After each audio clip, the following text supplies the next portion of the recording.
of maximizing a monotone submodular function over a matroid, because some of you might not know what a matroid is, and because I found out that general matroids never actually occur in any actual problem, then we're only going to consider the simpler case of a partition matroid, and you just have to trust me that the general case is as easy. Okay, so we'll start by explaining what this problem is and why we're, or rather somebody else was interested in it. Then I'll describe the existing algorithm, and I'll try to explain why we weren't happy with it, and we developed the other algorithm. And then I'll describe the other algorithm, first for the simpler case of a coverage problem, and then the general case. Now, all of this is joint work with Justin Ward, who's currently at the University of Warwick in the UK, which is in Coventry, despite the name. But this was all done when we were both students in Toronto. Okay, so our starting point is one of the classical NP hard problems. You can find it already in Karp's original list of 21 problems. This is maximum coverage. So you're given an abstract universe U and a weight function on the universe. So each element is assigned some non-negative weight. And we extend this weight function to sets, just additively, and to sets of sets. So if I give you a set of sets, then you see which elements are covered by any of the sets, and then you sum the weights. So this is how. So extending the weight function to sets is clear. Right. To sets of sets. Yeah. So to sets of you sets. add the sums of the weights, even if an element is covered more than one. Right. So for sets of sets, you define it like this. Yeah. Set of sets is just another set.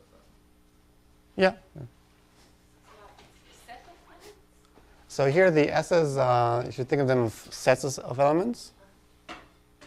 And for later generalization, I want the input to be something of this form. So W of S is the sum of weights in S. Right. And W of S1 union S is what is it?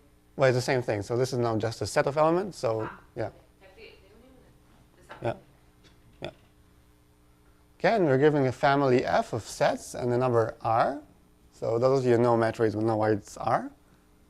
And the goal is to choose R sets from the family F that together cover elements of maximum total weight. Okay, so this is just another formulation of the maximum coverage where I added weights. Otherwise, it's the same. Maximum cut with right, if it was two parts, what maximum cut? So maximum coverage. Yeah, so you want to choose R sets that together cover as many elements, or here they're also weights. Yeah, so it's like the dual of set cover. Yeah. So in set cover, we want to cover everything and minimize the number of sets we use, and here it's just a dual. Okay, so this is NP hard for the same reason that set cover is NP hard, so we need to find some approximation algorithm. So here you try the first thing that comes into mind, the greedy algorithm.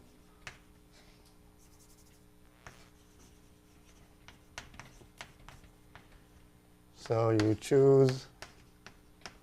You mean the partition matrix is just because you look at all the sets of sets? No, we're not there yet. This is what's called a uniform matroid. Okay. Yeah. So we choose S1 from F maximizing W of S1. And we choose S2 in F maximizing W of S1 and S2. And we continue like this for R steps. And then we return S. Okay, so you choose the best first set, then you choose the best second set, and so on. So this is a classical greedy algorithm. And all of us who took any kind of algorithms class probably knows that the approximation ratio of this algorithm is right. So this is a not very difficult theorem. The greedy algorithm gives 1 minus 1 is E approximation. Okay, and now, yeah, so we're only going to care about worst case. So this is guaranteed to give you, to cover at least 1 minus 1 over fraction of the weights of an optimal solution. You think about large R, because otherwise you couldn't read some. Yeah, right, yeah. Yeah, so W of S is at least 1 minus 1 over E W of O for every feasible O.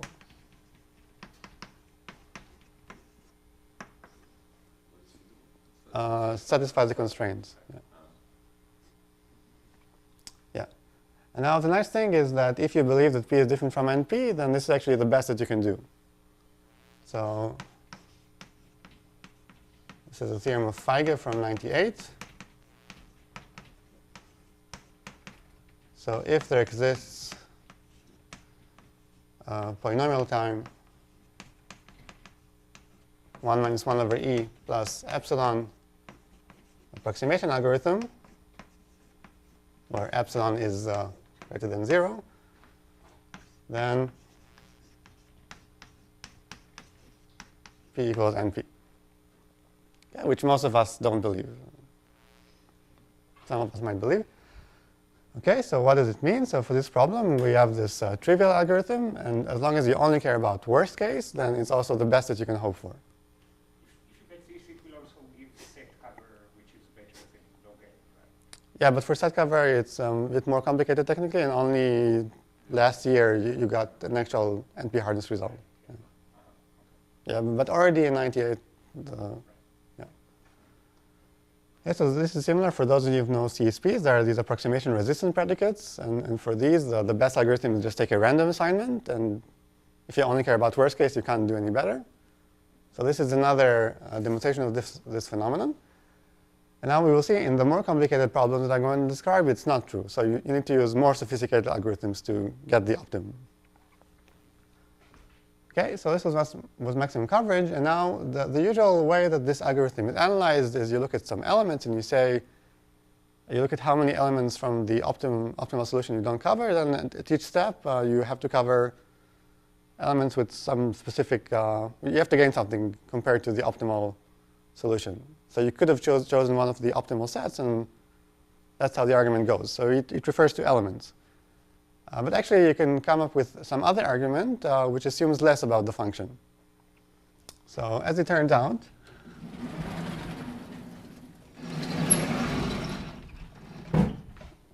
so for the analysis of greedy to work,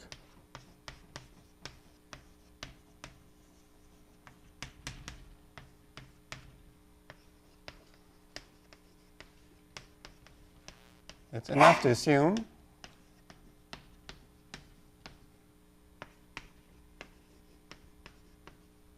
so it's enough to assume two properties. So one, it's monotonicity.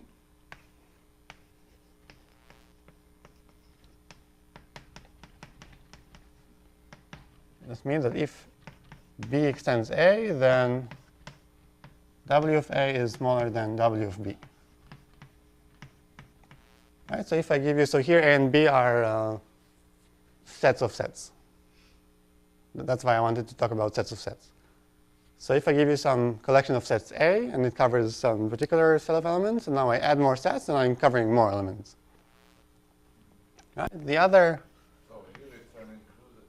This what it means is not the elements is sets of sets contained, but Yeah. just a set of sets. So if I have the S1, you add more sets. Right. Yeah, this is very confusing, because we only have one word. We should really use two words, because otherwise we would get confused. Yeah, and the other condition, it's... So, I mean, in particular, it doesn't say anything about the weight of sets, individual sets.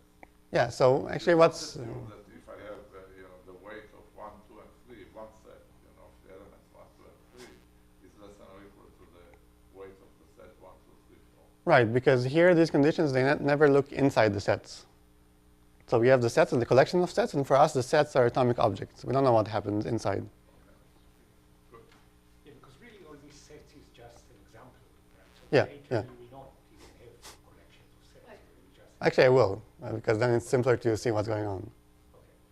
Okay. Would Yeah. you like to say that this weight of the set is the sum of vertices? Yeah, yes. So I'm saying here we abstract everything, and So you don't need this property, that's what No. you're saying? yeah, Okay. yeah. We only need the two properties I'm going to list here. And this was already noticed in the 70s, or maybe before.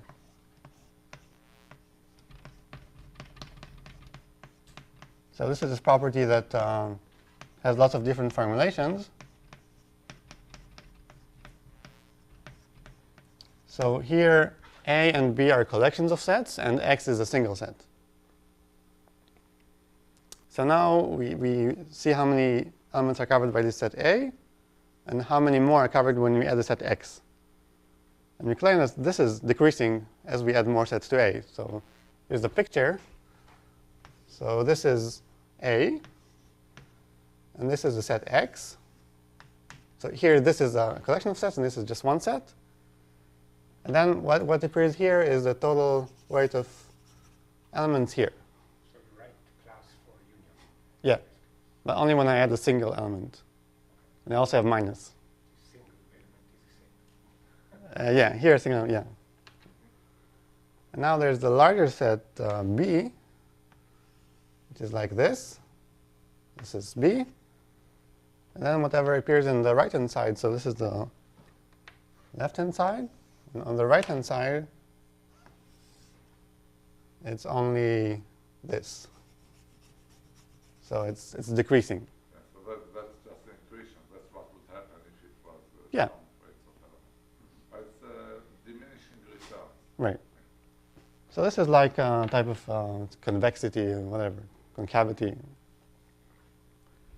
And it so happens that it's enough to have these two properties for a different analysis to go through. So if all you know about your set function is these two properties, then the greedy algorithm still gives a 1 minus 1 over E approximation. You prove it. No, but this is really, It's the same. It's the same. yeah, sort of, yeah. It's a boring exercise. Yeah. It's even more boring, yeah, if you don't choose the actual optimum, and you might lose a bit, and you want to see how much you lose. So. Okay, so what you say that the same theorem? Yeah. For these two Well, that's theorems, right. all of these, So greedy gives 1 minus 1 over E approximation for every monotone submodular function.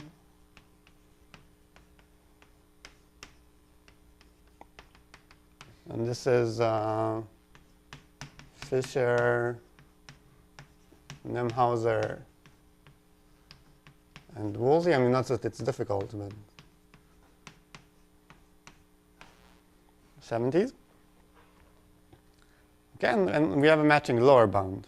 So for the lower bound, we assume that this function is given to you as a black box.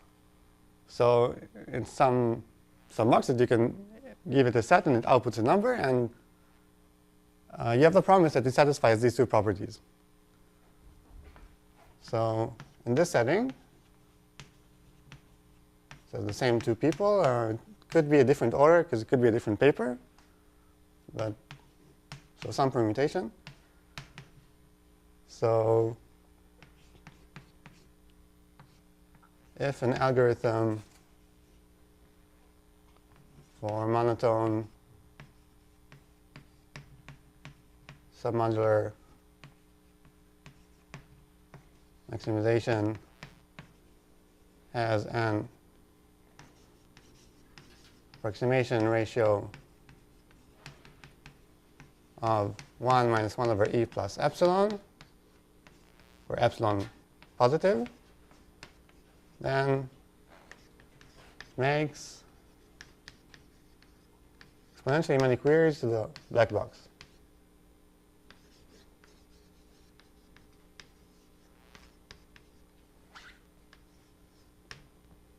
Yeah, so the only way you can get anything better is you actually have to look at many values of the function. So in particular, if you want it to have polynomially many queries, then You're not going to get any better from 1 minus 1 over e as long as the rank tends to, the r tends to infinity. Okay, so even in this setting, this very simple algorithm is optimal. This hardness is incongruent to Yeah, right. But it turns out it's possible to sort of take this result and make it into a result conditioned on NP not containing RP. There's a way. Yeah, but otherwise they're incomparable. Yeah, okay, so this problem now we are, there's really nothing more to say about it. In theory, in practice, of course, when you actually want to solve this, then you probably wouldn't just use the greedy algorithm. You use some heuristic, and it probably really makes a huge difference in practice. But since we only care about the worst case, then we're not going to worry about this in this talk. Okay, so this was one problem. Now we switch to another well-known problem, maxsat. By the way, the theorem, how many queries do you use? Here we use So you use NR. Yeah. Yeah.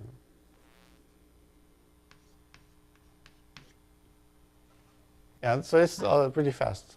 Yeah. Okay, so maxsat. So we're given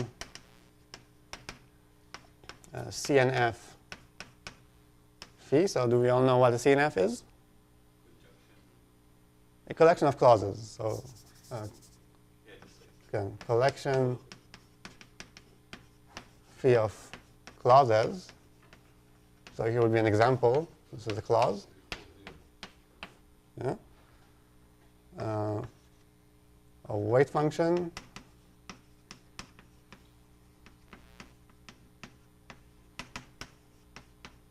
That we also might extend to subsets of clauses. And the goal is to choose a truth assignment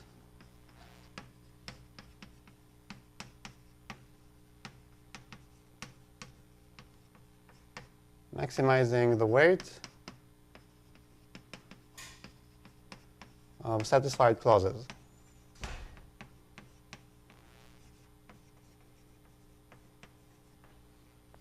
satisfied clauses of the collection of clauses, so it's just one thing. So there's a collection of clauses, and How do you there will be an example soon yeah, but the weight function is the weight on each clause. each clause. So you Yeah. just add them up for this. Yeah. Yeah. Yeah, but we don't want to think of it this way. We want to put this. So first, before I describe how this is a coverage problem, do you understand the problem? And why is it NP hard?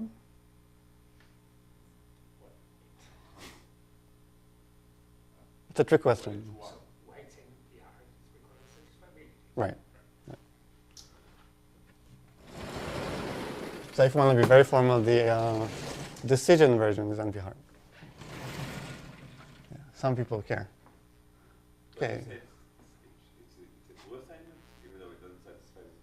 Yeah, so The truth assignment just means that you know, when you assign zeros and ones, these are called truth values because you to Yeah. the variables. Yeah. It's not a satisfying assignment. yeah.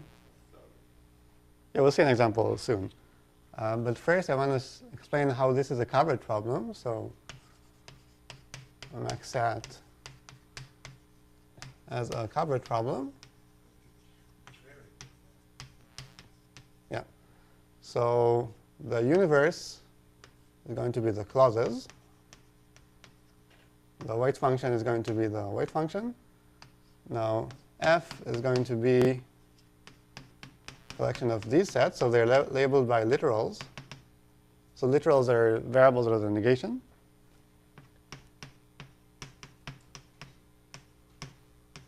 And what are these sets? So let's say xi alpha is set of clauses satisfied by the assignment xi equals alpha. Okay, now the goal, yeah. So the goal is to choose S from this particular collection of sets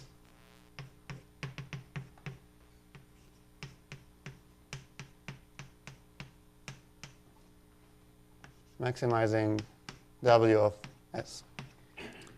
So what's happening here? So I associate each literal with the set of clauses that it satisfies. Now, if you give me a truth assignment, you just take the corresponding sets, and their union is just a set of clauses that are satisfied by this assignment. OK, so now the only difference is that here, this set S, so it has to be of size R, but I don't allow you to choose two truth values for the same variable. So there's a constraint. And yeah, we call this a partition constraint. And yeah, if you want to frame it as in terms of matroids, and this is a partition matroid, but we don't care about matroids. So you can just think of it as a kind of constraint. So you don't want to choose just any set of size R. You want to choose it at most one element from each of these parts.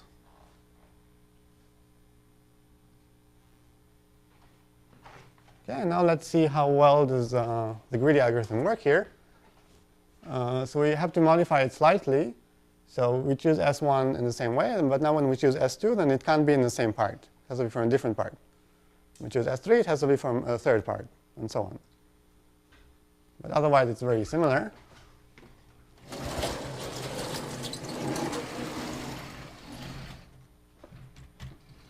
Yeah, so let's see how well does greedy work on max set. And now we'll see a very concrete example. So it'll be like this. This is one clause, the second clause, third, fourth. And now the weights.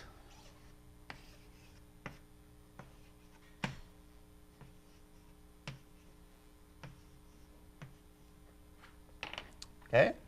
By greedy, you mean now, so in each step you add one additional truth assignment to one variable. Right. You're allowed to maximize it. Yeah. Yeah, so it just does this algorithm, but we also have the constraint that the set that we're growing has to be independent in the matrix. So it has to choose at most one value for each variable. It has to have the possibility of extending into a feasible solution.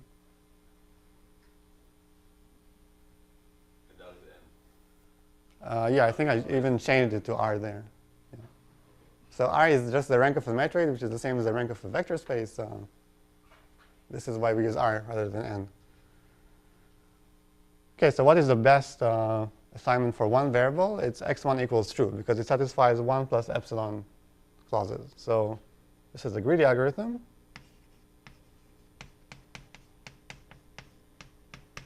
So we choose x1 equals true. And then given that x1 equals true, then there's no point in choosing x2 equals false, because we already are satisfying this clause. So we choose x2 equals true also. And then the objective value is, so we satisfy this clause and this clause and this clause. So in total, we satisfy clauses of total weight 1 plus 2 epsilon. But can you see any other solution? Right. So the optimal solution, which you can check by going over all 4 possibilities. Right. But if you're lazy, I think here it's faster. If you choose false and you satisfy the first 2 clauses, then yeah, so you see the approximation ratio here can't be any better than 1/2. Now it's a theorem of the same 3 people. So greedy gives a 1/2 approximation for every monotone submodular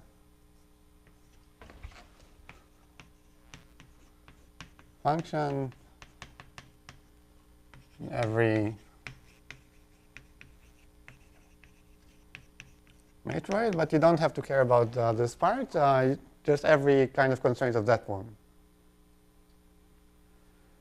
Yeah, so you can generalize it the same way to a general monotone submodular function, where now you won't have these clauses anymore. It'd just be some set function. Now you still want to maximize it, but you want to choose the set S under this constraint. So the reason is that it is worse is that now you don't allow arbitrary. Yeah. Right. Yeah, and there's also a matching oracle result. So yeah, so here it's yeah. Sorry. Well, we haven't got the lower bounds for some good reason. Yeah. Okay, so now the question is, we dropped from 1 minus 1 over e to 1/2. So is there anything better? So one thing that you might try, and we'll see not to work, but later we'll see how to make it work, is a local search.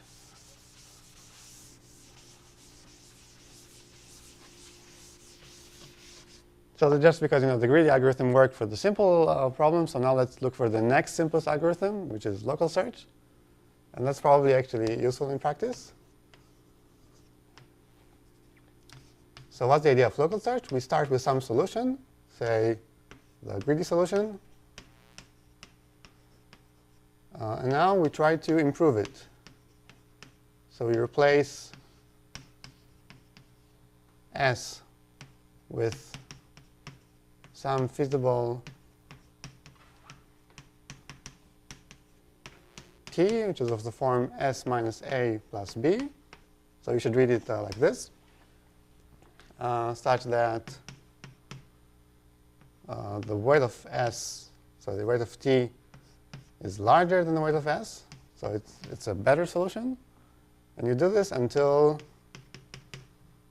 no such local improvement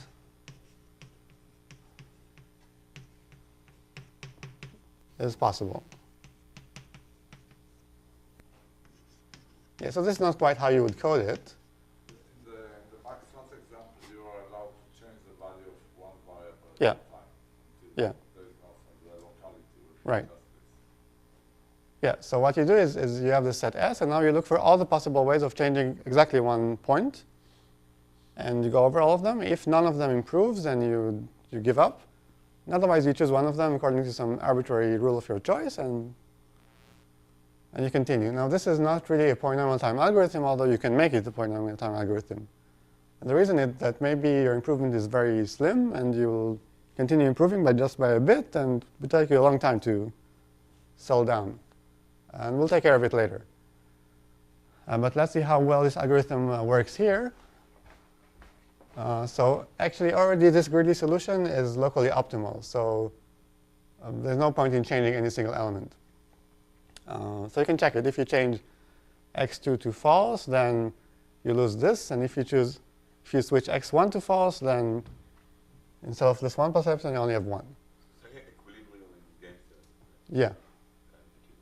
So you can allow small coefficients. You can allow to change 2, 3. Yeah. So of course, here, if you change 2 variables at once, then you get the optimal solution. But in general, if I allow you to change 1,000 variables at once, then still it's asymptotically no better than 1/2. Okay, so this doesn't seem to work. So now you can try to ask, okay, so can you actually get better than 1/2? Maybe 1/2 is the best possible. So what do you think? Maybe you have to know more about the function. And yeah, deterministically randomly. Any guesses?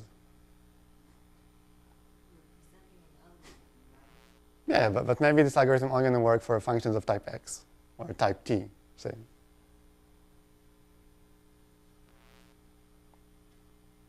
Yeah, so you keep thinking, and I'll erase the board. And we're actually in this situation in some other problems where you really don't know what the answer is. There's some guesses. There are no algorithms, no harmless results.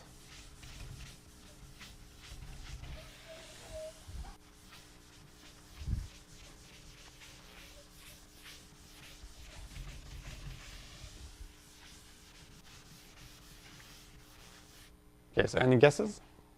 Well, it's either this or 1 minus 1 over 8. Right. Yeah, so to make the talk interesting, it has to be 1 minus 1 over e. If it's, you have to choose between these two. So here is an algorithm that achieves 1 minus 1 over e. So this is the continuous greedy algorithm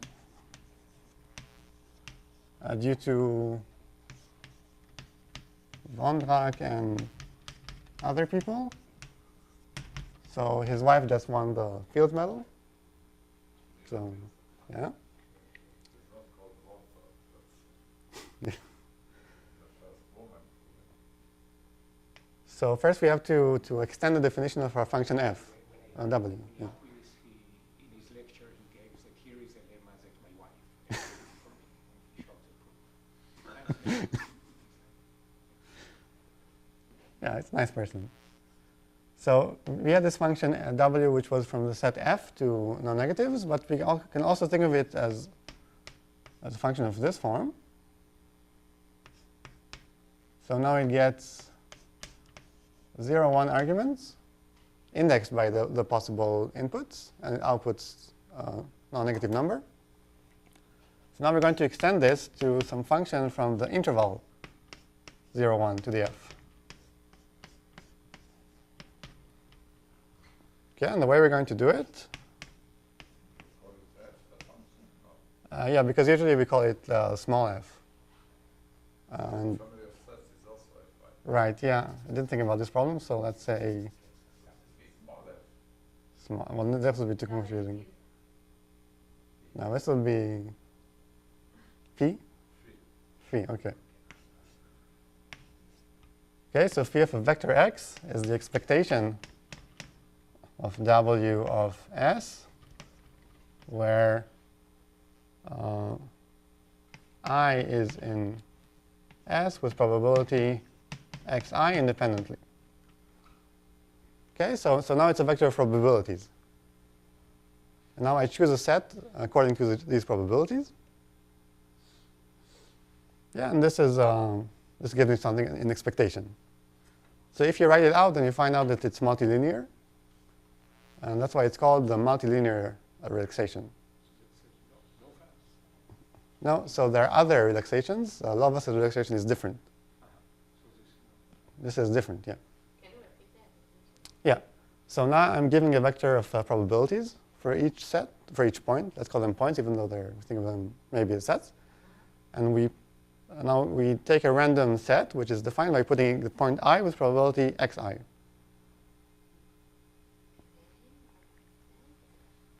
So for each I in f, I'm giving a probability. I'm going to choose a random set by putting I inside with probability xi. So if it was 0, 1, it's like it's deterministic. So if it's 0, I do. How does it depend on x? Oh, If x was 1 half, 1 half, 1 half, then it means picking at each element in f is probability 1 half. I see. X is a vector of the Yeah. It's a vector of probability. not a probability vector. Yeah. yeah, A yeah. vector of numbers, each of which is between 0 and 1. Okay. Which is assigned to each set. Okay. Probability Yeah. So this is the multilinear relaxation, which is different from the Lovaas relaxation.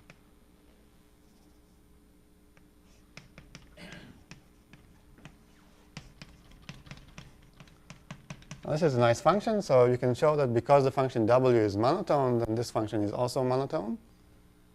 And because this function is submodular, then if you compute the mixed second derivatives, then they're going to be non-positive. Okay, but since this is not a talk about the continuous greedy algorithm, then I'm not going to even write it. Yeah. So the submodularity is sort of this Yeah. makes it like a concave function. Yeah, so the monotonicity implies that phi is the gradient is non-negative, and the submodularity is a second degree condition, so now all the second derivatives are non-positive. But because it's multilinear, if you take the same variable twice, you just get 0. So you have to look at the mixed partials. But I don't understand something. I itself is a set, right?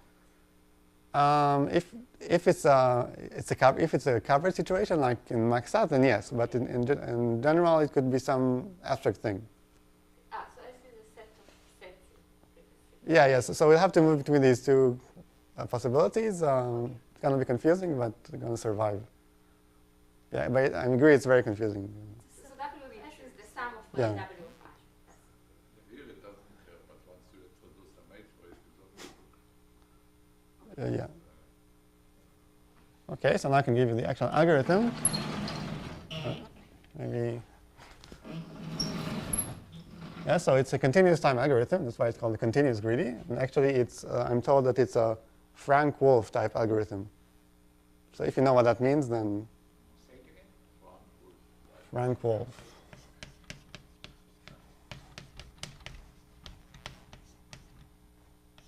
I don't remember the spelling. So something like this. Yeah. So it's similar to a gradient ascent algorithm, but it's actually exactly the Frank-Wolf algorithm, which if you were doing OR, then you would know. But So you are not describing the algorithm. no, I am describing the algorithm. I want to prove that it works. Yeah. Although the proof isn't difficult.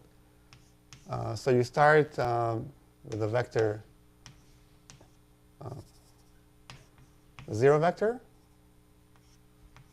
So this lives here. And now, yeah.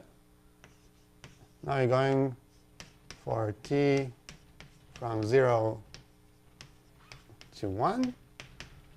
So you take x of t dot is 1 of b for, so this is the characteristic function for a base b. I'll say what the base is in a moment. Maximizing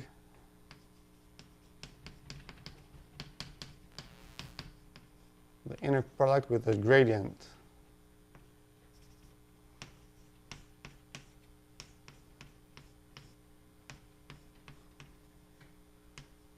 Okay, so a base is just a feasible solution.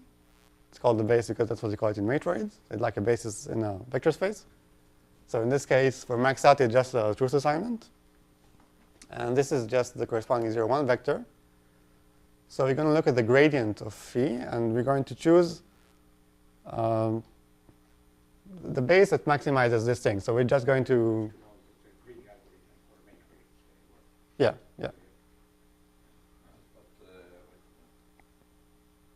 So I didn't say, yeah. So you are looking for this. Yeah, so, Here it maximizes this.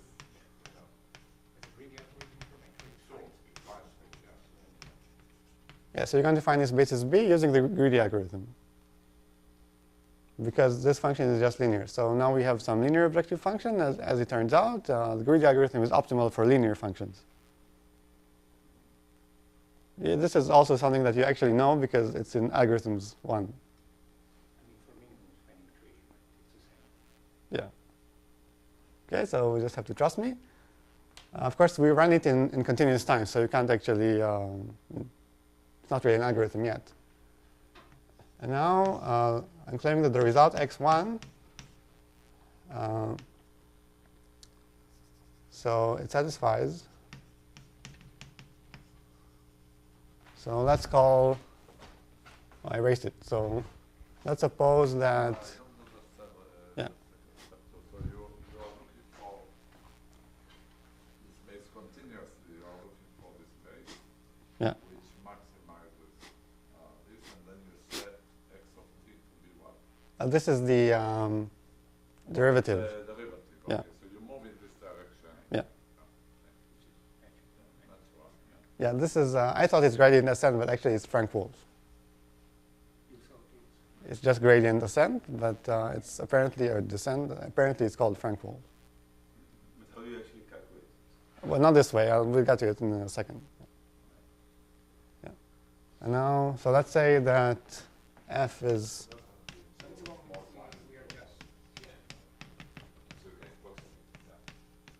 yeah, this is the moment this is like a physical algorithm.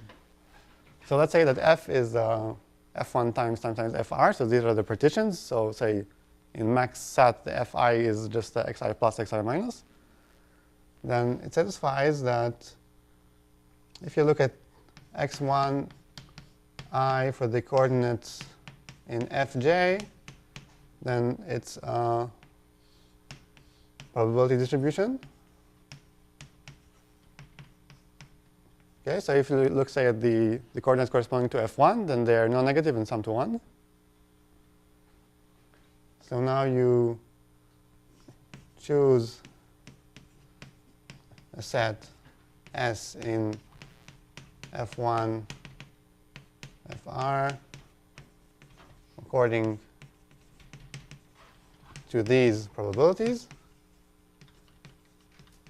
and that's what you output. So for maxat,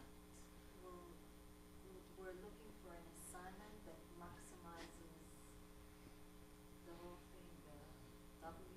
Right. The algorithm will produce for every variable some probability. Yeah, I'll say 70% yes, 30% no. So step one is just finding an assignment that maximizes everything. So step one is you find a fractional assignment. So you find a probability for each variable. You define it for every t, and you go Yeah. into case one. Yeah, you do it continuously. So it's not a straight line, it keeps changing. Yeah. I mean, yeah, we can only define it in many places, but Yeah. Oh, okay. So you don't have to take or not take. Yeah. So you just, True or false, you can take probability. Yeah. Such that the probability is maximized. And Yeah. then how do you convert it into 0, 1? You just pick them. So the probability Oh, will okay. depend. Yeah, and actually there's a way to do this. There's a way to de-randomize this step. Yeah. so you can. Yeah. Okay, so now there are several questions. So first of all, this is not even computable the way I described it, because it runs in continuous time. So you discretize it. Okay, so it discretizes and everything still works. So this I said that you can actually compute the optimal maximum using the greedy algorithm. How much do you discretize? So Stuff like 1 over n log n or n squared or something like that. R, sorry, 1 over. Degree is not accurate. No, it's still going to be to satisfy this. because this The optimality will deteriorate. Yeah. the gradient changes, I mean, this is kind of a step function. Right? Yeah, you can also do it this way. Yeah. But then the number of steps, the basis of the line will not change more than polynomial many times. I'm not sure.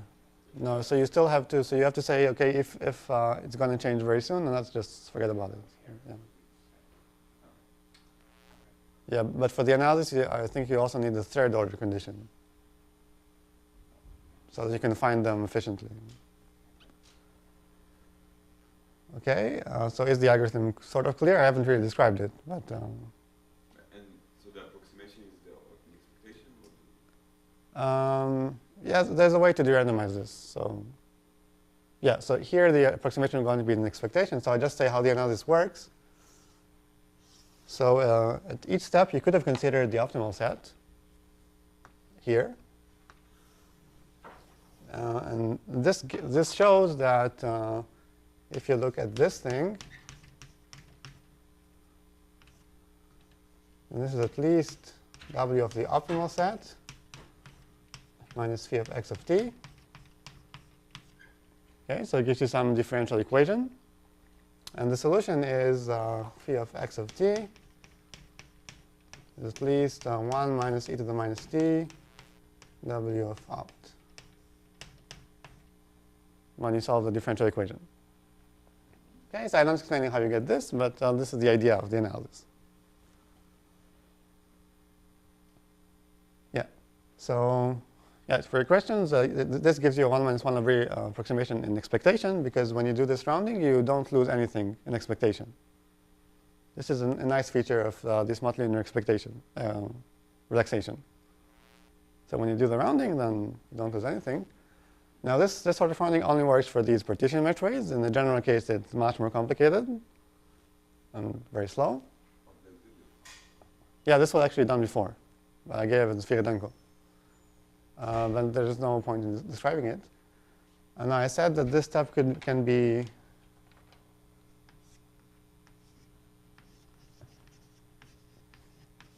randomized. But I'm claiming that this algorithm, even after you actually write it as an algorithm you can execute, it's still going to be randomized. Yeah, so I'm saying even after you determinize this step, then this algorithm, once you write it as an actual algorithm, is still going to be randomized. Why? Yeah, that's a question for you. Ah. So which step here I cannot do deterministically?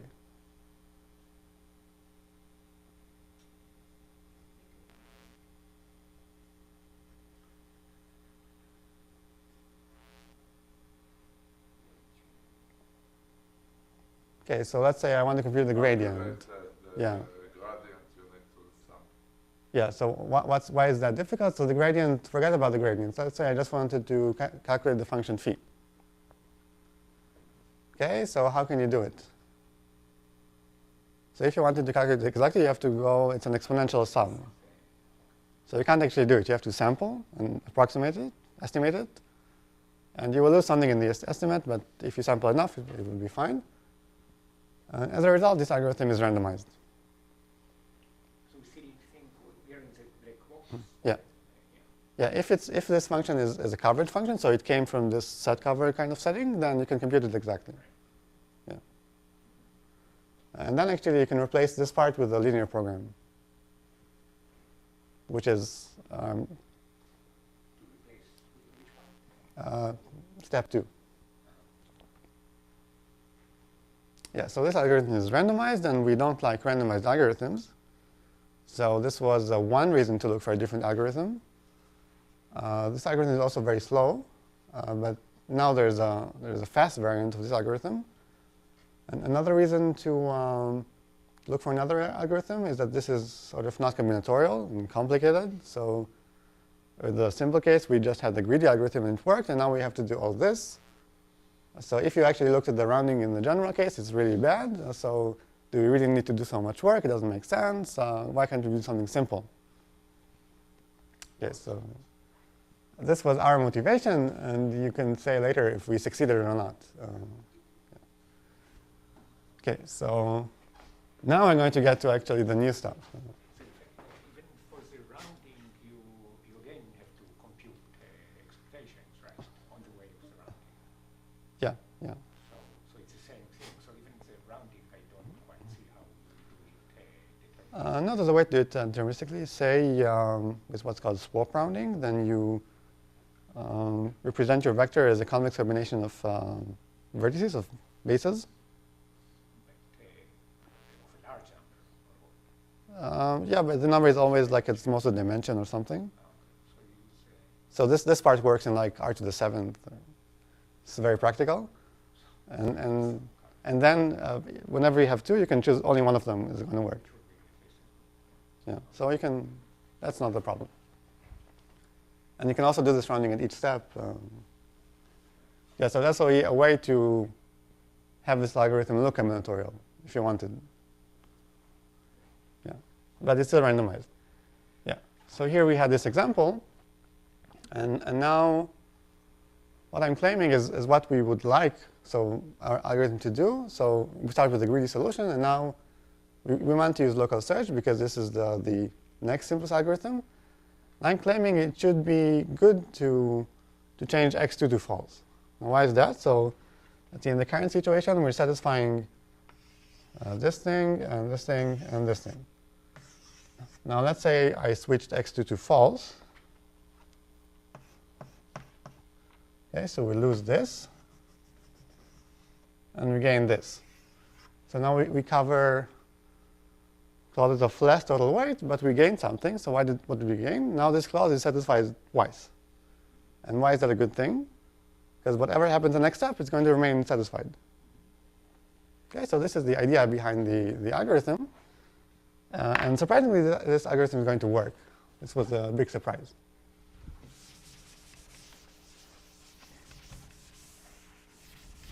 Yeah, so I'm first going to describe this algorithm for coverage functions, so for coverage situations, because then it's sort of easier. And then we're going to see the general case. Metropolis type or something. So if you allow yourself to change things, say, when they don't improve, No, so it's even simpler. So we're going to use what's known as non-oblivious local search. So we have this local search algorithm here. Now what we're going to do is we're going to come up with some other objective function, and we're going to pretend that we want to optimize that objective function. And for some mysterious reason, it's actually going to give us a good solution for the original problem. When you say cover situation, you mean like max? Like maxstat. You can think of maxstat. So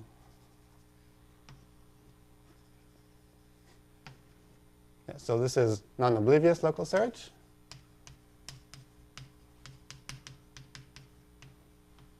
Okay, so this was the first time it appeared is in 93 or 94 in a paper by Alimonti. And then a year later, there was this rather more famous paper by Kana, Mutwani, Sudan, and Umesh Vazirani. And they showed how you can do max ksat this way. So it's the same as maxsat, but the clauses have width exactly k. And then I think like 20 years pass, and 15 years pass, and people seem to have forgotten. Yeah. So you show that it works in general? It's the same? That will be open question number 1. Yeah. Okay, so what do you show? So you show it works in this specific example. For a max set? For coverage, well, for monotone submodular maximization over matroid. Okay, so Yeah. But it's still mysterious why, and this will be one open question. Okay, so first I have to decide on what is the general form of this function that we're looking for. So it's going to be this thing. So g of s is going to be, so they're going to be parameters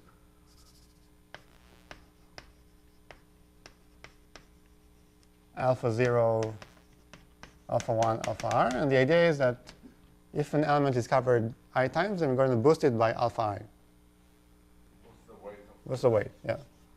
You're going to sum over all elements, the weight of the element times alpha, and the number of times, the index is the number of times U is covered by sets in S.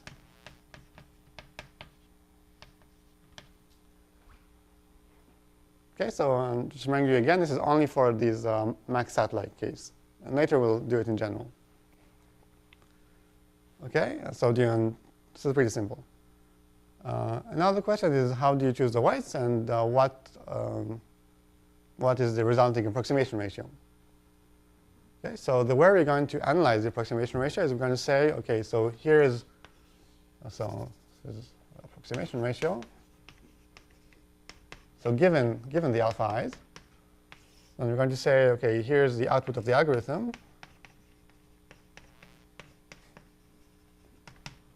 It's some set S, which is of the form S1 to SR, where SI belongs to FI. And we take some optimal solution. We call it O. So 1 up to OR.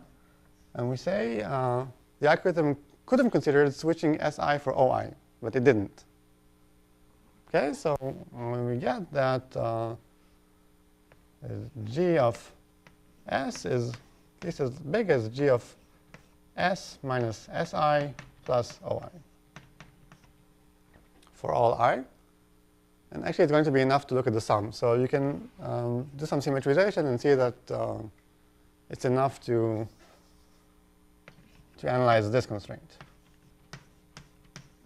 Okay, and certainly, if the algorithm works under this assumption, it's going to work. It's the weaker assumption, but it turns out it's actually not weaker. Okay, so now how do you analyze it? So you can just solve a linear program.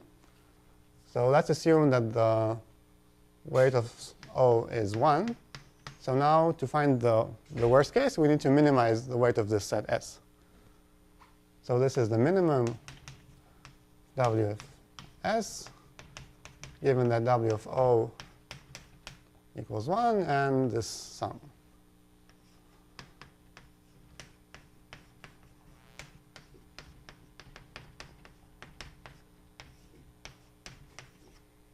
Okay, where the minimum is over all set systems or something. Okay, so this is some expression that depends on the alphas, and we want to maximize this. Okay, so this seems difficult, but whenever we have a linear program, then we have this impulse to calculate the dual.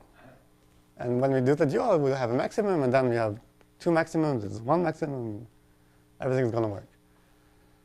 But first, we have to choose some reasonable parameterization, because what I actually did, I wanted to solve this on a computer. And if you actually draw all the Venn diagram, then it's going to grow very big, very large. Okay, so we find a reasonable parameterization. So let's say we take some element x. Okay, so this element x is like a truth assignment in max set. And we're going to draw this table.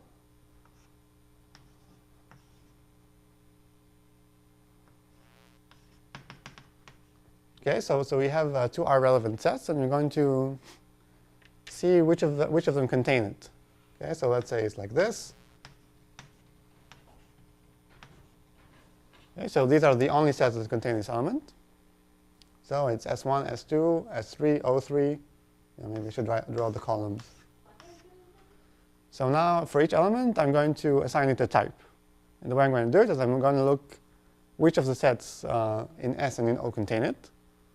So here S is contained in S1, S2, and S3, and O3, O4, and O5. And So in max set, what is X and what is Y? so X is like a literal, so a truth assignment for one variable.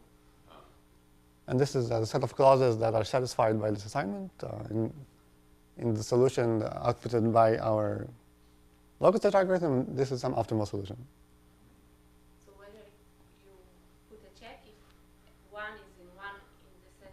If X is in S1, say. So this means that X is in S1. And here there's nothing because X is not in O1. Okay, now we count. So we have two columns of this type and one column of this type, and two. I should have added one more. So let's add one more.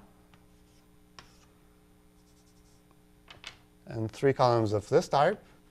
So we say that X has type.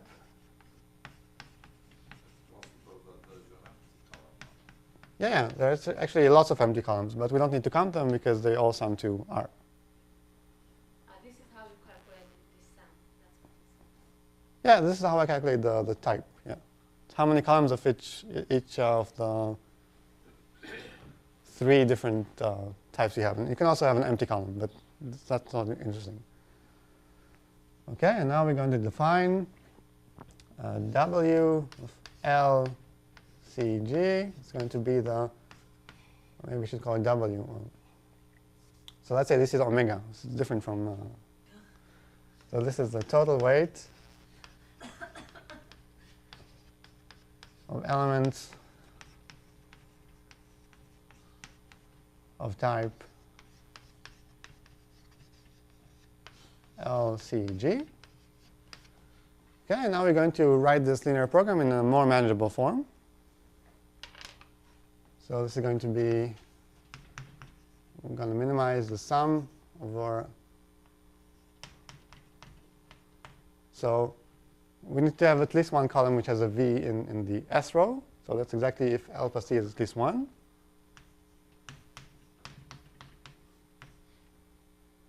And now to calculate W of O, it's similar. And now the interesting thing, so if we have an element of type LCG, then if we don't do anything, then it gets boosted by exactly alpha L plus C. Now for each column of this type, when we do the switch from S1 to O1, then we lose it. It's covered one time less. And for each column of this type, it's the other way around. So what we get is if we do the math,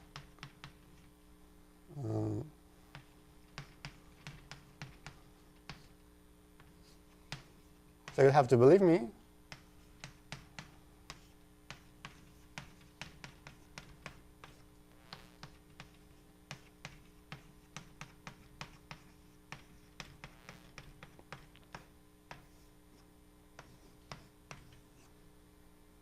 Yes, so when you calculate this thing, and the only information you need to know is how many columns of each type, and then if you see by how much it's boosted in each set, then that's what you get.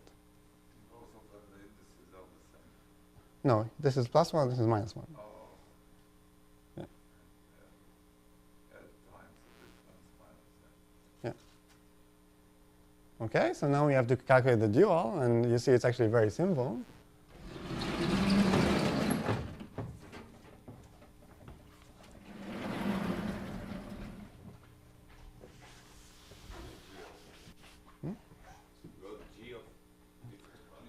Yeah, this is a different G. This is, yeah. I'm sorry.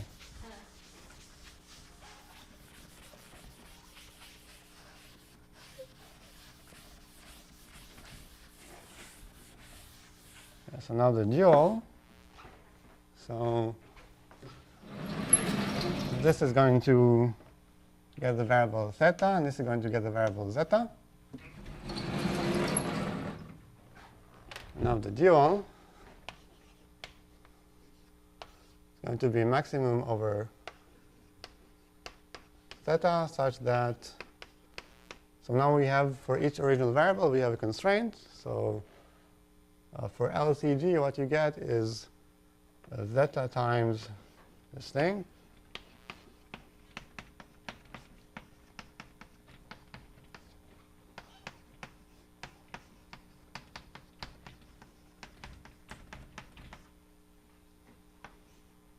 And now you get theta if you're in the second line.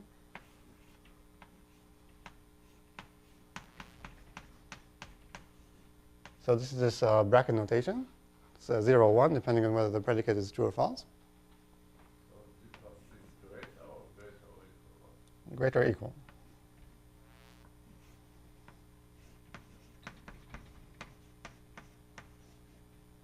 Yeah, so this is just the, when you mechanically compute the dual, that's what you're going to get.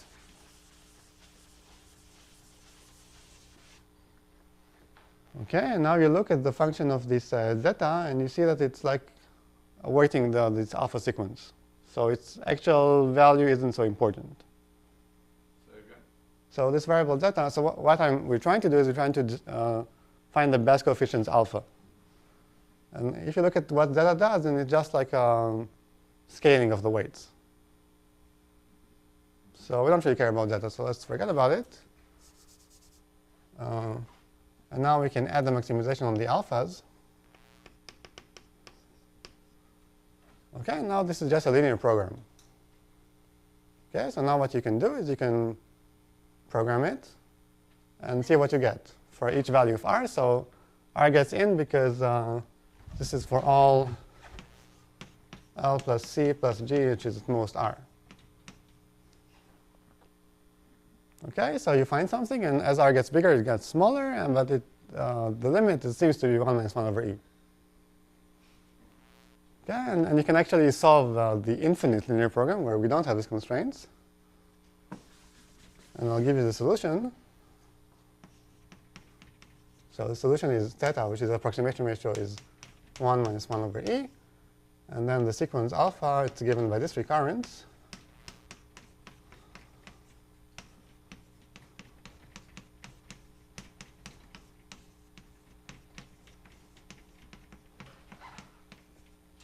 Okay, and now this corresponds to the 0, 0, 1, and this corresponds to L, 0, 1 over E. Yeah, some recurrence. And now it's really an exercise to prove that this is actually a feasible solution to this program, and I'm not going to do it. But this should be decreasing the alpha. No, it should be increasing. Now increasing. Increasing. So it's simple, yeah. Actually, they increase like log. But what? They increase like log. They increase like log. Yeah. And so the way you basically you look at these differences and you find the formula. And once you've done this, it's really very easy. It's like half a page. Yeah, so that's the algorithm for coverage. Of course, so when this algorithm terminates, from this analysis, you deduce that you get a 1 minus 1 over approximation. There's only one problem. Yeah, how long does it take? So you can come up with an example where it actually takes exponential time. So not for the g, for w, but it's probably going to be bad. So to fix it, you need a hack. Yeah. Yeah, so this is something very standard. So you choose some appropriate epsilon, and you want to increase by a substantial amount. That's because here you start as something which is at least a 1/2 approximation, and you can't be doing this for too long. And it turns out that when you do that, then the approximation ratio is going to be something like epsilon n log n. So we choose epsilon. Right. So also, we also have, yeah, so we don't do too much, and now these are just some technical details, but it all works. So if you're worried about this, then you shouldn't worry about it. Now, if you worry about general matroids, and that will be 2 minutes for people who know general matroids, then there's a lemma of duality which says that if you have two bases, S and O, you can always arrange them so that you can into S1 up to SR and O1 up to OR, so that if you switch SI with OI, then you still get a base, which is all we need. And this is just a Hall's theorem. It's very easy. Yeah, so for our algorithm, general matroids are actually the same as partition matroids. So analysis is the same, everything's the same. So you do the local cells in this order fashion? No, no, it's the same thing. But you still need this 1 over n squared or something. Yeah. Or choose epsilon. Yeah. Everything is the same. Just locally, it looks like a partition matroid. Yeah, so this is for people who know what matroids are, and It's funny, there is something that looks semi-continuous, right? That it's not totally combinatorial in the sense that you have this epsilon. no, but this epsilon is just a hack. So if you consider the previous algorithm, which was continuous, and here you have, so you're saying this is like a discrete detaching. But you can also think of it some other way. So you do this, but you always replace S with the best T. Okay, and then if the best T is not good enough, you just stop. So this is like a stopping condition. So, and then, No, I'm just saying that it still seems that you need this epsilon. So somehow it does not look like a completely combinatorial algorithm, right? well, and here you have numbers like E, and so, yeah, there's intrusion from,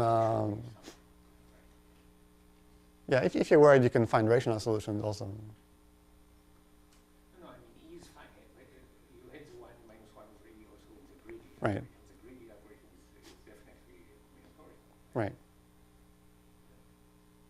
No, I'm just saying it as not as a criticism, just as an interesting point that you still have something that looks like a discretization. Okay, yeah. Okay, so any more questions about this algorithm? So I have a question. Why did the solution for this linear program was, why did we get 1 minus 1 over E? I don't have an answer. So it's, Why did Just it a work? computer. Yeah, why is it? This 1 minus. yeah, so as it happens, this gives the optimal approximation ratio of the Y. So the answer would be something like, if you look at the dual solution, then it gives you a set system, and you can use it to the NP-hardness proof. But since we already have the NP-hardness proof, then it's not very convincing. So the question is to find, like you said, a more general situation where this sort of idea always produces an optimal ratio because they're looking at the dual.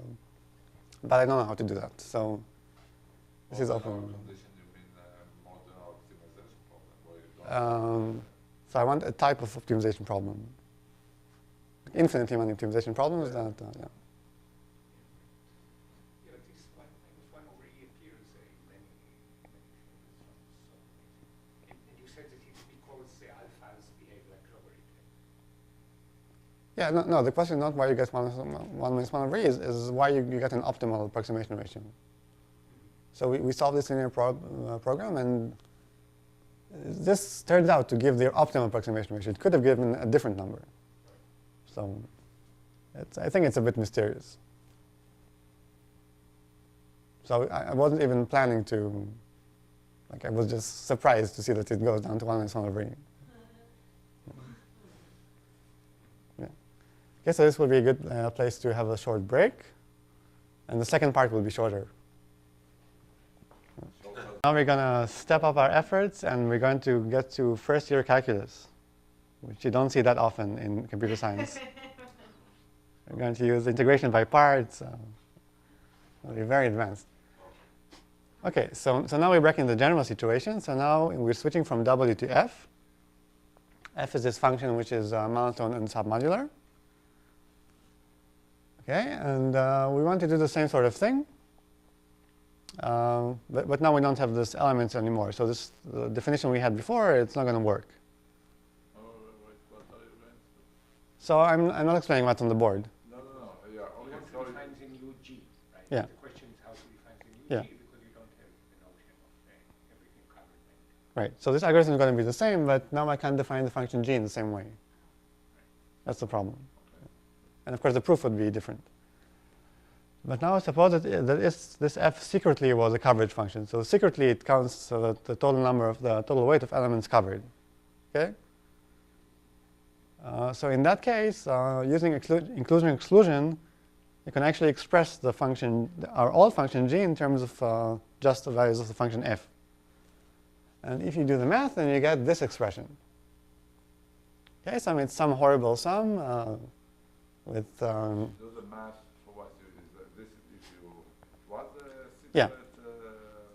yeah, that's doing the inclusion exclusion. Yeah, and actually, this linear program, this infinite linear program, it has a unique solution. So there's a unique function g. So we just need to find how it looks. So this is how it looks, but this expression isn't going to be very helpful. Well, what is it even? Okay, I see. So you just So it's some linear combination of values of the subsets of the input. and Yeah. the alpha i's are the same alpha i's. Same alpha i's.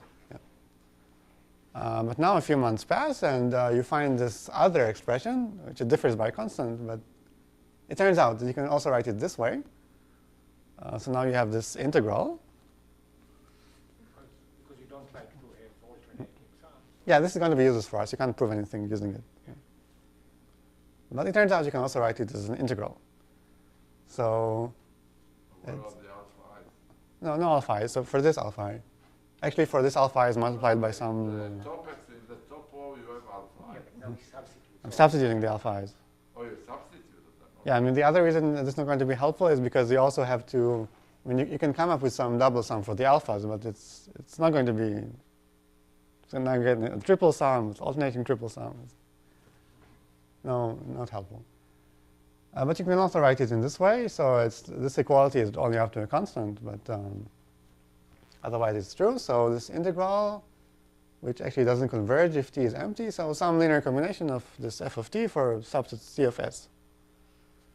Okay, so I'm actually going to explain where this expression comes from. But first, if you want to get something which you can actually understand, then you look at the marginal. So what is the marginal? So I'm defining the marginal of x with respect to s, or the other way around, whichever way you prefer. It's just how much more you get when you add x to s. Okay? And submodularity is exactly this condition. If B is a superset of A, then this marginal decreases. Okay, and I'm claiming for later use, actually you can replace X with an arbitrary set. And we'll do the very easy proof. So let's prove that this is also true. So we'll do it for a set C of 2 elements. So FA of xy, what is it? Is f of A union xy minus f of A plus x plus f of A plus x minus f of A. Okay, and this is fa plus y of x, no, ff plus x of y plus fa of x. Okay, now you can see if you replace a with b, then this only gets smaller, and then I can pack it again to get fb of xy. Okay, so this is the proof of lemma 1. Lemma 2 says that these marginals are sublinear. Okay, and the proof is it's also very easy.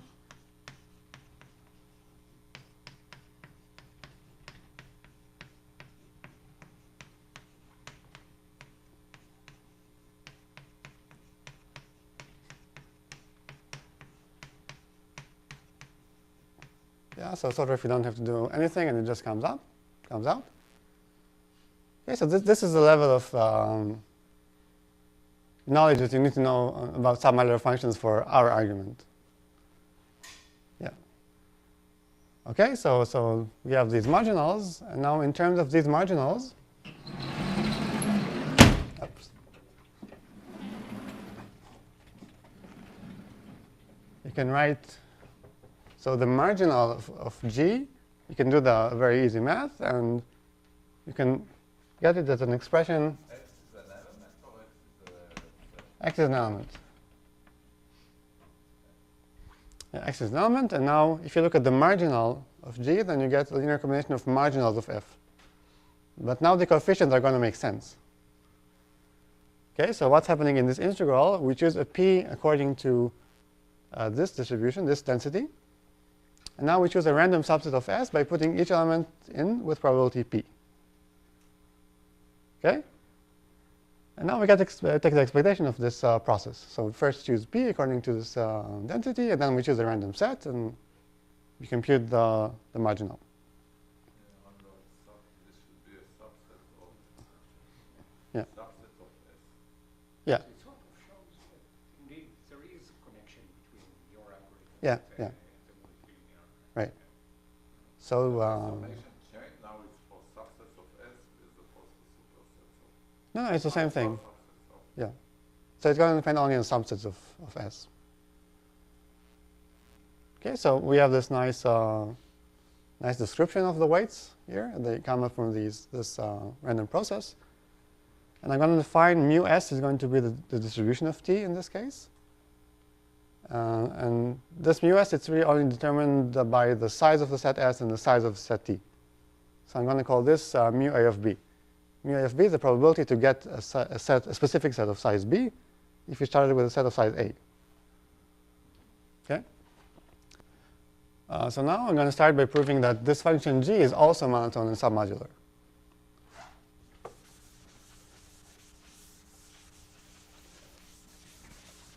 Okay, so G, not G sub S. no, so you're actually going to forget about G for the rest of the talk. So to prove that G is monotone, you have to prove that all of the marginals are non-negative. So when you add x, then the function will only increase. So monotonicity, so G is monotone.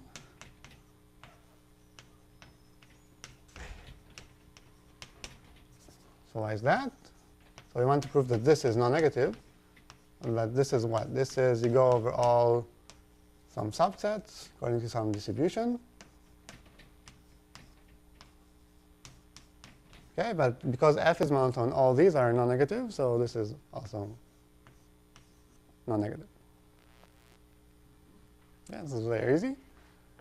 And now proving that G is submodular is also not challenging. So now we suppose that we have A is a subset of B. Okay, and we take GB of X. So what is this?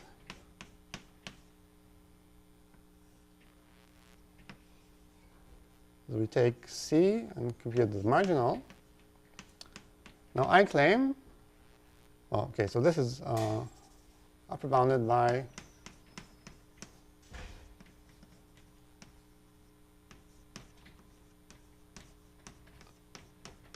so here I use submodularity. Now I claim that the distribution of C intersection A is mu A. Okay, and why? Because suppose you chose some p, so now this mu b is just put each element with probability p. Now if you only look at the elements in A, it's the same thing. Yeah, so this is exactly GA of x. Okay, so this is also a monotone and submodular function. And now I'm claiming... For any independent distribution. No. No, it has to be with the same probability. Yeah, so you need this restriction property that mu, so this is a restriction property.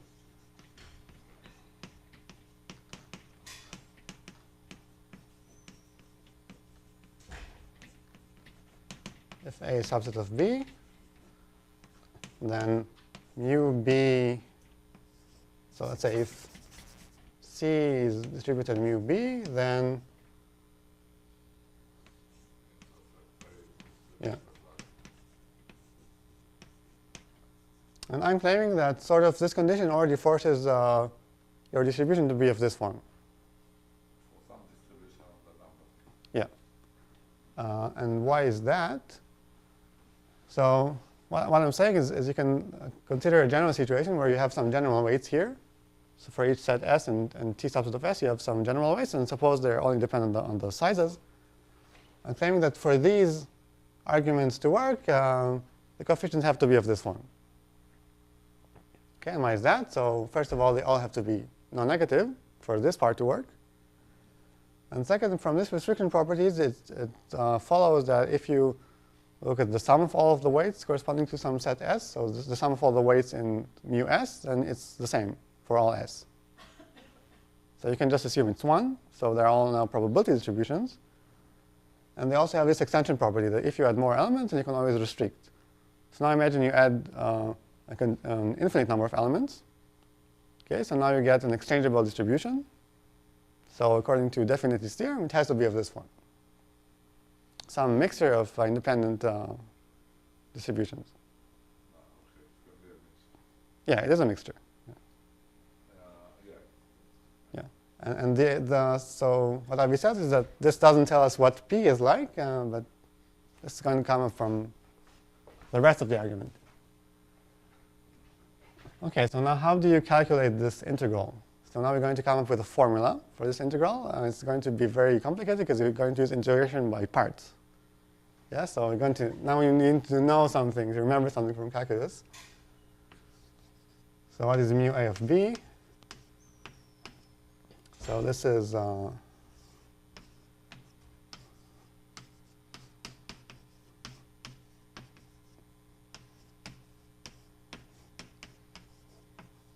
now I want to get recurrence, so I do this integration by parts. So I'm going to, this is my derived function, and this is the non-derived function. Okay, but this function is its own derivative. So this is equal to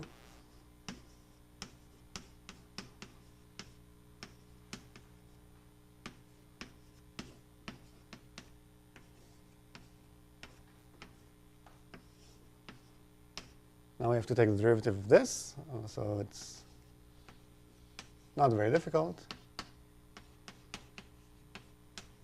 But I should say that all this sort of thing in the original version of the paper, it took like 5-10 pages. But then we found out this other form, and now everything is very simple. So.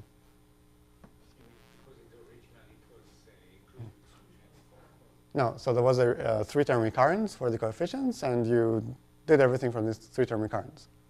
You also came up with a closed form, and it was a big mess, and you couldn't see what was going on. But then I went here, and I heard about definity's theorem, and things clicked. And so that's why it's good to go to conferences.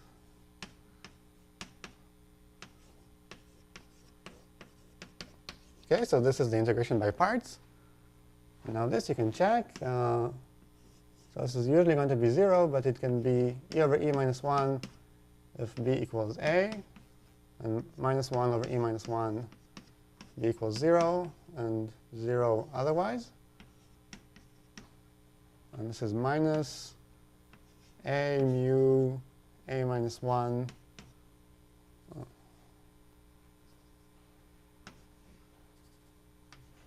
Yeah, I got my indices wrong. So not to get confused later on, we'll have to just fix it.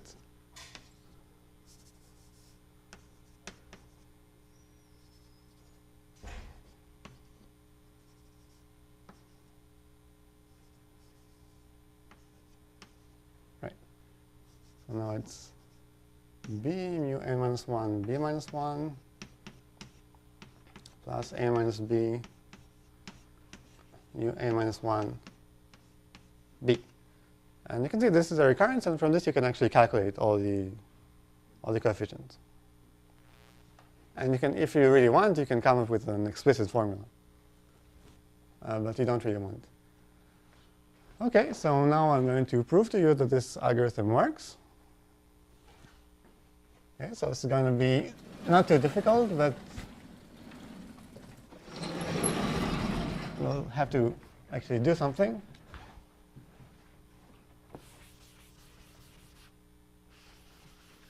Yeah, so we're going to use these two properties, but I'm still going to erase them.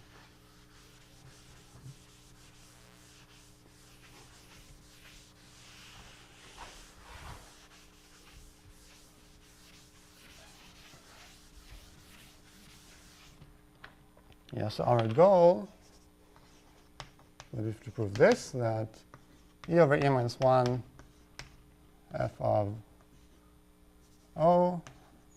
So here again, we have S is the output of the algorithm, and O is some optimal set. Yeah, so this is at least some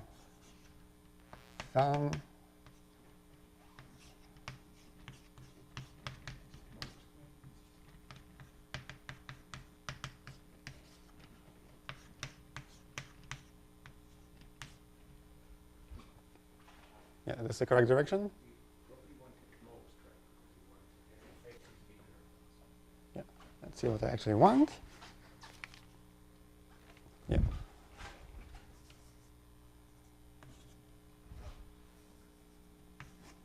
Okay. Okay, so this is the goal. And the way we're going to prove it is in 3 steps. So first,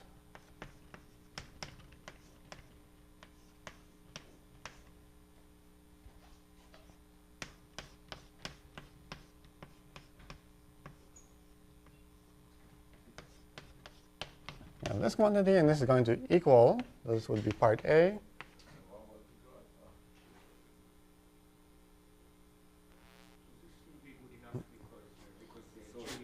So what is it? It's e over e minus f of s minus 1 over e minus 1 f of m. F of m is 0.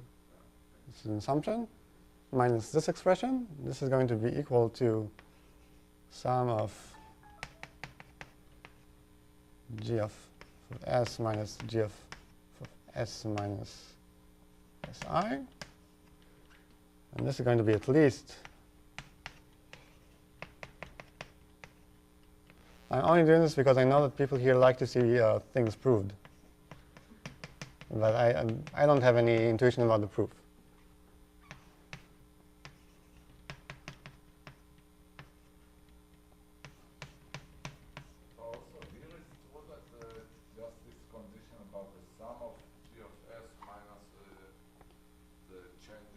Yeah. Yeah, but I think you can always do some symmetrization.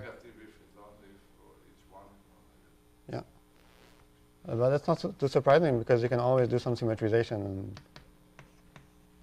and get it.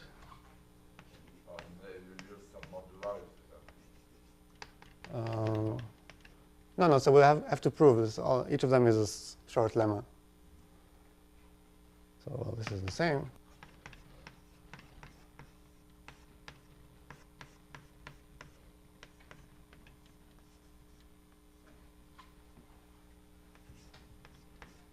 Yeah, so we'll see if I got something wrong here, but this is the plan, so we're going to break it up into 3 steps.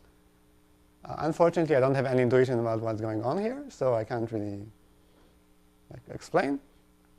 But you'll see it's all of this stuff are pretty simple. But where are you using the specific values of the Here. Yeah, so this looks should remind you of the recurrence there. Okay, so let's start with the proof.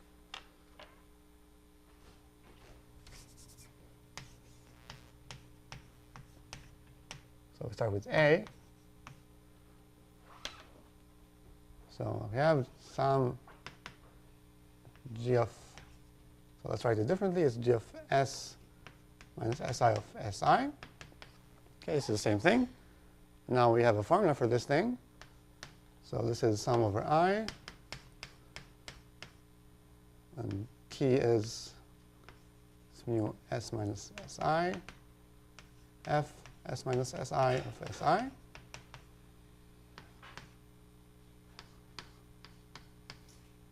So let's say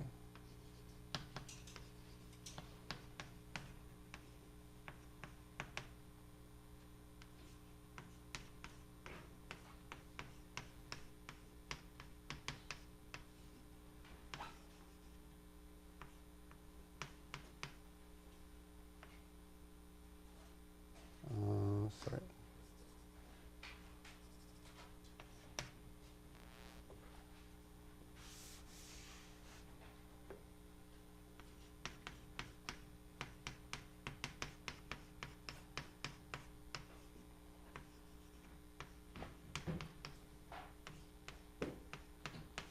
Okay, so I just open it up using the definition.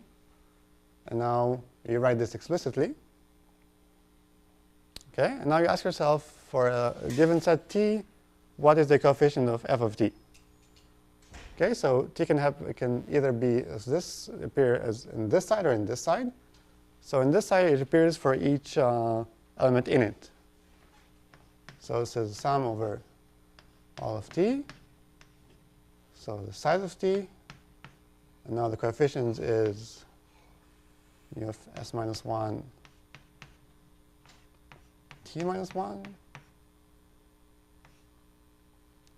right? Because the actual set t is 1 smaller. And it appears here for each element it doesn't contain.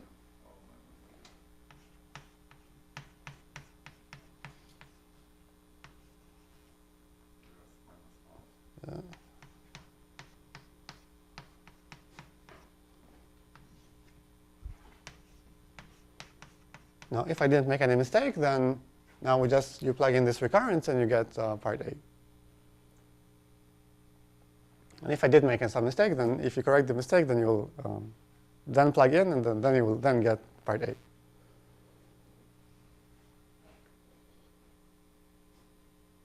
Okay, so this is the proof of part A up to this calculation, and this is the idea, and this is where we use the actual form of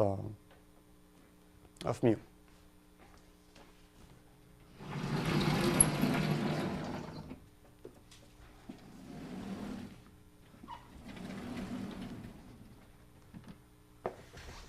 Now for part B, we have two cases. So either, well, first of all, so for part B, it's enough to do it for each I separately. Okay, so we want to show that g of s minus g of s minus si is at least g of s minus si plus oi plus this expectation. So you do it for each I separately. And there are two cases. Either oi equals si or it's different. Now the interesting case sort of is when it's different. And the easier case is when they're equal, but they're both pretty easy. So case 1 is oi is different from si. Okay, so now we have gs minus si of si.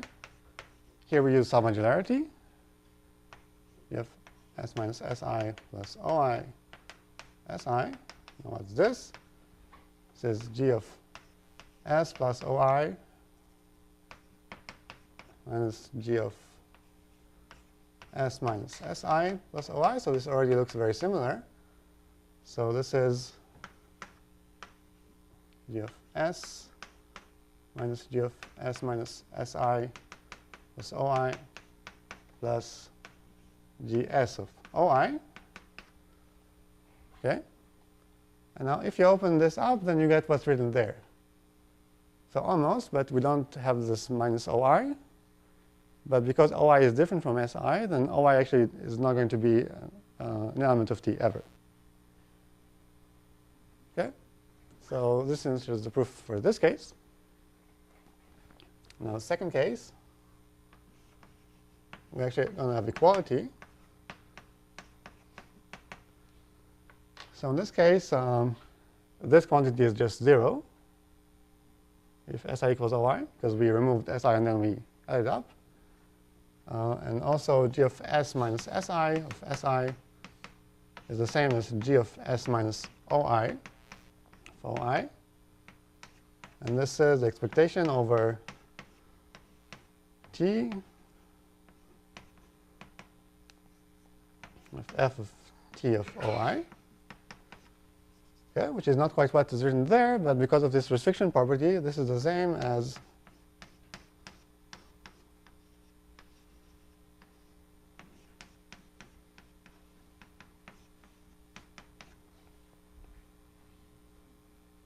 okay, so very simple. Now I think we'll probably have enough room here for property 3.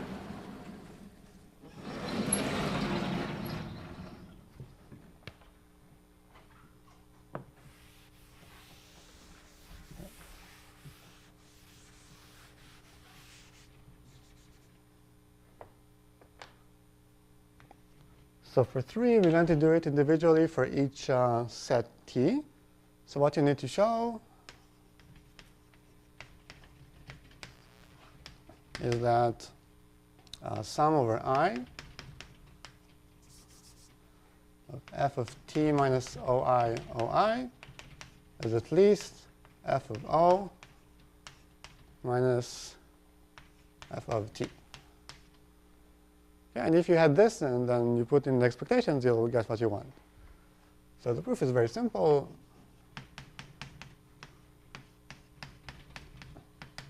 So here, we're only going to consider sum over OI which are not in T.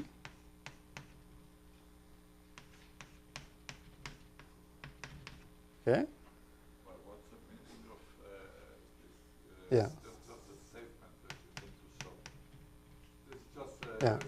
you have some submodular function. No, no. So we need to show this for, for some submodular function. So what does it say? It says that if you look at the derivative or an element that you remove, so it's an element in T. Not necessarily. Oh, okay. Anyway. Could be or could not be. We're actually going to consider only the case where it's not.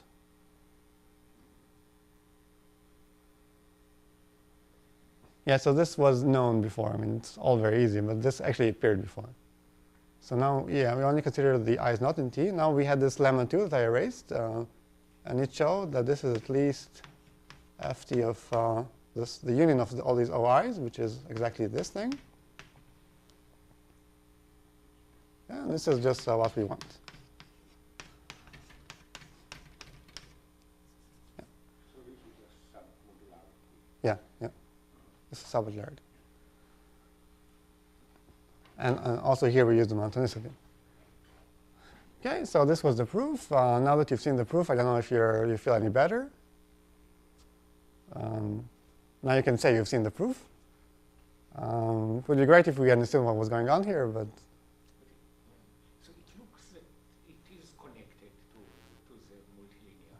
yeah. So Juan Feldman told me that you're sort of looking at the continuous grid algorithm, but at all times t, where the time t is the same as the probability p. So you take a combination of all of them according to this density, and you're trying to sort of you're doing all steps at once or something.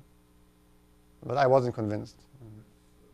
But where are the changing bases? I mean, I don't quite No, see that. just with this expression that you have there. Yeah. Yeah, no, I see that there is a distribution, but I don't see how. Yeah, but so there is a way to do the continuous grid algorithm that both Moran and I noticed. So at each step, you add the new base, and now you can immediately round to only a multiple of one base. You round what? You immediately round. You replace this sum of two bases by only one of them times t. So the one This is better, yeah. And then what you get is you get this, we call it phi of t times the basis. And this is very similar to what you get here. So it's like this, when p equals t, then you're choosing each element with probability p. It's exactly the same quantity. Yeah, so this is the connection. So you have to first modify the algorithm, the continuous greedy, to make it combinatorial this way. And then it's sort of similar, just this is acting at all times at once. And maybe you can use this, the continuous greedy algorithm has some generalization, maybe you can use this to do the same thing here. Okay, so we had one question, which is why this works. A second question, this algorithm is also randomized for the same reason. Because this function g is this exponential sum, you can't really compute it, you have to estimate it by sampling. And the best deterministic algorithm we know is the greedy algorithm. So the question is, in this black box model, is it true that randomized algorithms are stronger? But at least for the previous one, I mean, for Maxat. Yeah, for coverage functions, they're deterministic, yeah. So let me write it. Yeah, so this is monotone submodular maximization over a matroid. So randomized algorithms, we have 1 minus 1 over e. This is the continuous greedy. And we have 1 minus 1 over e. This is the non-oblivious local search. And the best deterministic algorithms, we have the greedy, which is 1/2. And the oblivious local search, also 1/2. So it's conjectured by some people that 1/2 is the best that you can get by deterministic algorithms in this black box model. Now there's a similar situation in unconstrained. Even for the submodular. Yeah, even for a partition matroid. Yeah.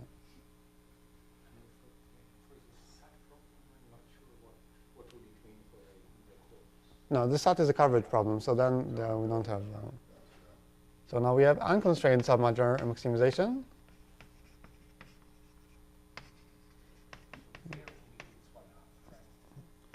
Yeah, so what is this problem? Now we have a submodular function, but it's not necessarily monotone.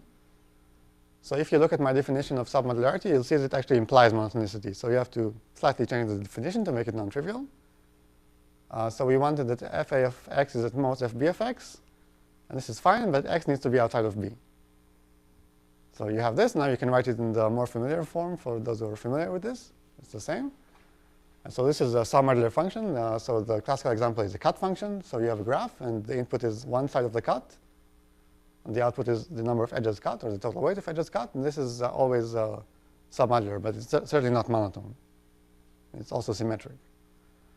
So you have this submodular function, and you want to find an input which maximizes it, and now you have no constraints on the input, no size constraints, nothing. So recently there was the 1/2 double greedy algorithm by Schwarz, Juan Feldman, and Yves Buchbinder, and Steffi Nau. So this is a double greedy, very nice. But it's randomized, and they also have a deterministic version that only gives 1/3. Now, Feige et al. Also had a local search, which gives 1/3.